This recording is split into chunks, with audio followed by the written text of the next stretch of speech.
Hello everyone. तो हम पढ़ रहे हैं क्लास 8 के साइंस बुक का chapter number 2 micro organism our friends and enemies.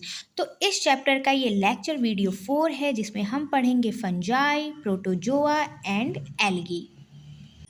Fungi, तो फंजाई के सिंगुलर फॉर्म को हम फंगस कहते हैं। तो फंजाई जो है वो एक माइक्रो ऑर्गेनिज्म का टाइप है। These are the organism that lack chlorophyll.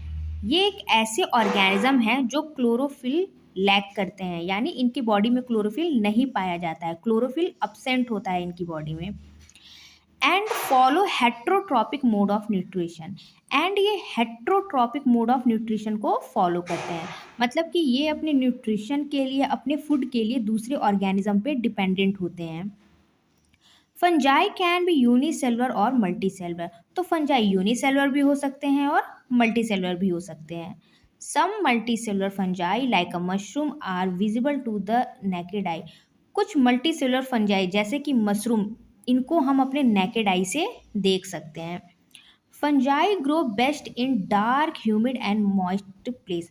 तो फंजाई जो होता है वो बहुत अच्छी तरीके से ग्रोथ, यानी इनका अच्छा growth dark, humid and moist place में ज़्यादा अच्छी तरीके से इनका ग्रोथ होता है। तो फंजाई को ग्रोथ करने के लिए कैसा इन्वायरमेंट चाहिए? Dark, humid and moist place. कुछ फंजाई के एग्जाम्पल हैं जैसे कि राइजोपस, ब्रेड मोल्ड को हम राइजोपस कहते हैं, एग्रिकस एंड पेनिसिलियम। प्रोटोजोआ, इसके सिंगुलर फॉर्म को हम कहते हैं protozoan. These are the unicellular micro organism. तो प्रोटोजोआ जो होते हैं वो एक यूनिसेलुलर माइक्रो ऑर्गेनिज्म है, यानी इनकी पूरी बॉडी सिर्फ एक ही सेल से बनी होती है।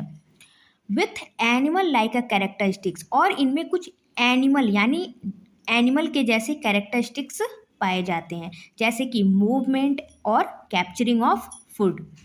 Their habitat include fresh water, old salt water, soil and bodies of other organism।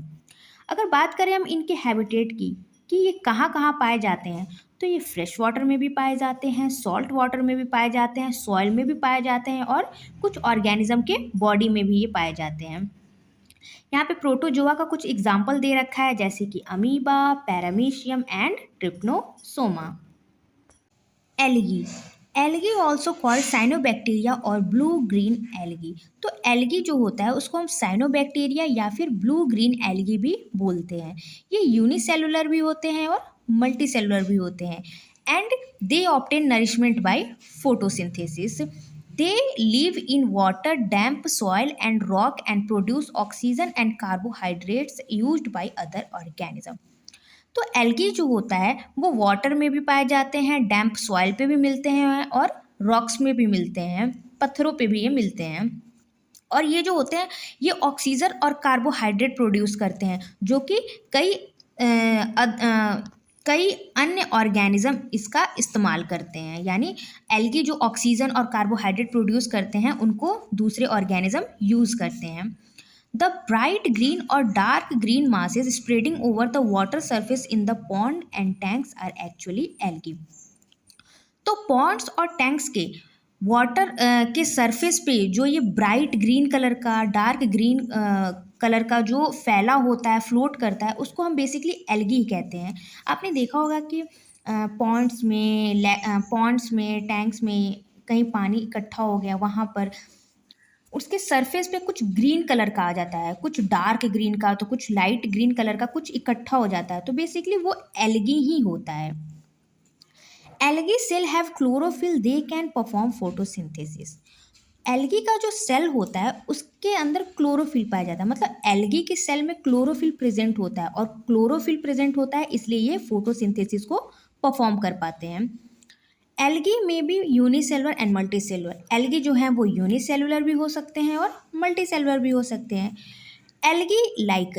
Algae जैसे कि क्लेमाइडोमोनास, डाईएटम्स, ये यूनिसेलुलर होते हैं, और स्पाइरोगायरा हो गया, ब्लू ग्रीन एल्गी हो गया, ये मल्टीसेलुलर होते हैं। They help to fix atmospheric nitrogen. Algae जो होते हैं वो एटमॉस्फेरिक नाइट्रोजन को भी फिक्स करने में हेल्प करते हैं।